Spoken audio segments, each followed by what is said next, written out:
Welcome back to our movie. Today, we are telling the story of a great gang leader who left the gang and now works in an insurance and money transport company. He still experiences many adventures and stories that never end. But before we begin, make sure you have subscribed to our channel and activated the notification bell. Don't forget to like and share the video, because this film truly deserves every support. Today, the movie begins with a gang that robs a money transporter from Fortco, steals all the money inside, kills the driver and guard, and quickly escapes before the police catches any one of them. After a while, the company Orange Delta responsible for transporting and insuring money went bankrupt. Our movie hero, Patrick, had to look for a job in another company and actually applied to Fortco. When the manager saw Patrick's resume, he praised him greatly and was happy that someone like him would work for them. But of course, he warned him that the job was so dangerous that 2 of his employees had already been killed. But Patrick knew very well how great the risk was and agreed. The manager introduced him to his new colleague Paul and told him that he first had to do a fitness test, and if he also passed a shooting test with a success rate of 70%, he would be suitable for the job. Patrick passed the test successfully with 70%, which meant he got the job. He got his uniform and met his colleagues in the company, Bob and Dave. From that day on, they called him H and went with him when he received his weapon. But his first mission with Dave was not an easy task, and in the middle of the way, an accident happened where 2 company employees died. He was actually supposed to do this mission, but luckily he was sick and couldn't go. Instead, the other 2 went, and Dave explained the task to H. "We will collect $2,000 and hand them over to the bank while I wait in the car." And indeed, H followed all the necessary steps and procedures to get the money. Once they received the money, the company was monitored to ensure everything was safe and in order. Finally, they returned unscathed with the money and went to the casino to have fun. The truth is, H was never social. The next day, he went on another mission with Dave and Bullet and got out alone to go to a big boat to pick up $10,000. However, it took a long time, and when Dave contacted him over the radio, he didn't answer. After several attempts to reach him, someone else finally answered and told them that if they wanted to see their colleague again, they had to follow my orders. Dave joined H and said they had to flee immediately, as they certainly hadn't kidnapped him to get $10,000, but probably wanted the money in the car. It was $2.5 million. When they find us, they will probably let him go. But if H stays calm and doesn't give up, he won't be hurt. Dave agreed with H and asked them again to drive the car to the port. There, they found another car, and hidden armed men who held Bullet captive were waiting for them. The criminal ordered them to give up all their wallets and put them in the car behind them. Dave told him that they would kill them immediately after taking the money. H told him not to worry and let him handle it. He started throwing the wallets on the ground, and the driver of the other car picked them up and put them in his car. Then H surprised them all and pulled out a gun and knocked them out with it. Before they could recover from the surprise, he killed them all except one, who fled into a store. H followed him and killed him too. Dave and Bullet stood there, speechless about what they saw. When they returned to the company, there was, of course, a big investigation into what had happened, and all the investigators wondered how H was able to kill 6 people without even suffering a scratch, especially since his shooting skills weren't very good in the test. He said to them, "I was in a situation where either I fight or I get killed. That's why my brain acted in this concentration mode." After the investigation, he was sent to a psychiatrist to make sure he didn't have any disorder after the incident. Although he was supposed to take at least a month off, the doctor told the manager that it would be a punishment for someone like him to take a break. "We need someone with this competence in the company, so he should keep working." The surprise was that the 2 investigators were part of the gang and obviously knew each other, but their leader ordered them to pretend that they didn't know anything and to continue their work naturally so that they wouldn't be discovered. The next day, the armed group attacked Bolt and H, aiming tear gas at their car. They demanded them to step out, but Bolt quickly informed the company and left the store through the front door, while H fled through the back door. When one of the gang members saw H, he ordered everyone else to quickly flee. He didn't understand what was happening, but Bolt told Dave that one of the gang members was scared when he saw H, as if he had seen an evil spirit in front of him.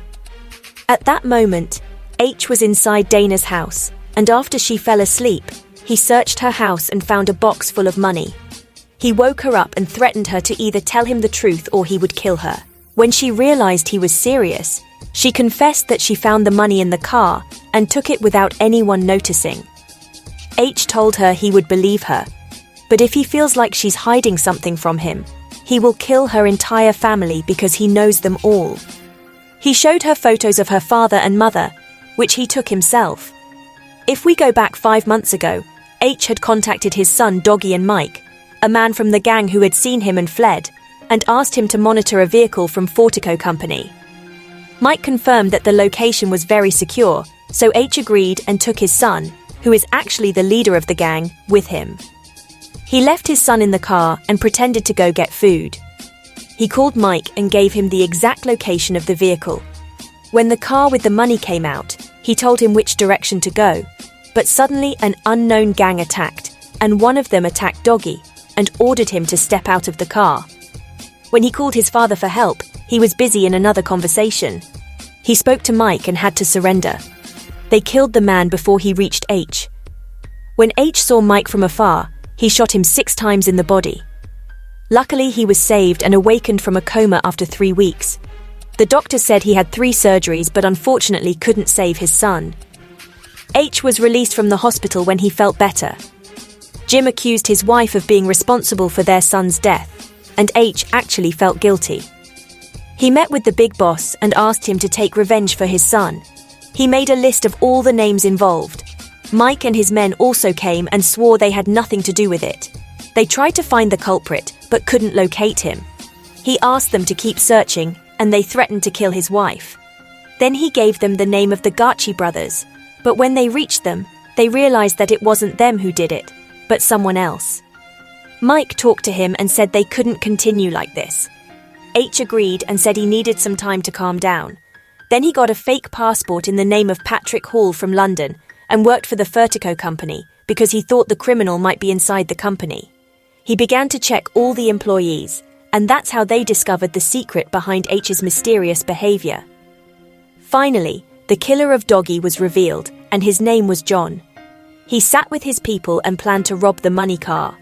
He told them it was much better than robbing houses because they had a man in the company who would help them.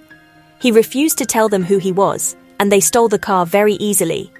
After that, they planned to steal another car, and it was the car on the fateful day when Doug, H's son, died. They sat on the road like maintenance workers, and when the car arrived, they blocked the road, executed their plan, and killed everyone. And H fell after seeing John and recognizing his appearance. After all this time, they met again and planned a heist, not on a car like every time, but on the warehouse with everything in it, namely over $150 million. They scheduled it on a Friday after 8 weeks, when the warehouse was full of money to the very end, and Terry warned all employees to let him know immediately if they noticed anything suspicious. He told them he wanted all the money, and that everyone should return unharmed. As always, H went out with Bullet, and on the way, Bullet said he wanted to confess something important to him, namely that he had a group of friends who helped him, and he helped them. He could tell them that he had gotten into the area of money transport and had become an insider. H couldn't believe what he heard, and he wanted to make sure before he moved too hastily or made a decision he would regret and in which a life would be lost due to a mistake. But unfortunately, Bullet confirmed H's suspicion and told him he would tell them which cars to steal and give them all the information about it. He also told him that there could be mistakes, such as the deaths of the 2 employees and the boy in the car. But in the end, they were a successful group and made big profits, especially because their owners had military precision and skills that many people lacked. And H was asked to help them and allow them to enter the warehouse. And after that, he pretends not to know and enjoys the prize and the money, so that they can carry out their plan to steal the warehouse and share the big prize.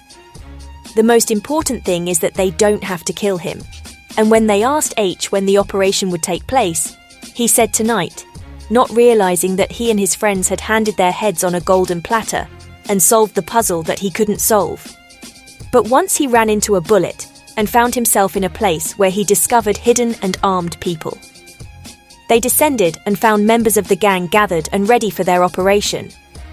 They told him if he listened, he would live, but if he tried anything, they wouldn't hesitate to kill him. They took their weapons and got into the car. They remained hidden but raised their weapons against H so he couldn't speak. They entered the company and had everything planned out very well, waiting until all the cars came in. They threatened everyone and made them throw down their weapons.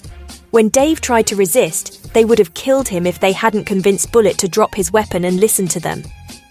They took Bullet as a hostage and a shield, threatening everyone to either listen to them or they would kill their colleagues. And since nobody knew Bullet was a gang member, they believed them and listened to them. Even Bob, who was responsible for the gate, opened it easily for them because he was concerned about Bullet. But the guards refused to surrender and used their machine guns, but unfortunately, the gang wore bulletproof vests and escaped the shots except for one. He hit all the gatekeepers and killed them. Then they blew up the gate. Another gang member drove in his car to collect the money. The gang had planned their plan to the exact minute and second, and calculated that they had only 8 minutes left until the arrival of the SWAT team. All this while H was lying on the ground, resigned to his fate, until he heard Dana and another person shoot and kill the gang. Then Bullet moved and pulled the rifle out of the hands of the criminal who was holding it. Dave moved and attacked the gang, so Bullet was afraid for him and stopped him. He told Dave that the money wasn't his, and that the gun he was holding wouldn't harm them, and that they would easily kill him. So you have to wait for me until the special forces and rescue teams arrive instead of dying.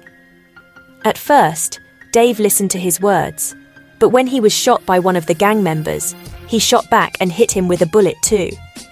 Although he was hit, he wore a suit belonging to the gang, so he could deal with them and they wouldn't mistrust him. When they saw Dave in this suit, they were encouraged and followed him, but then Dave and John shot at them, and John was put in the same position where Dave was. The police cars and helicopters arrived before they could hide. Their leader was injured, and instead of helping him, they killed him so he wouldn't be a burden.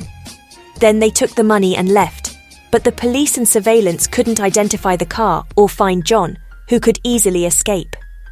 He returned home and celebrated, but then his phone rang in one of the money bags he had. When he came out to answer it, he saw that John was standing behind him and had placed the phone there so he could determine his location.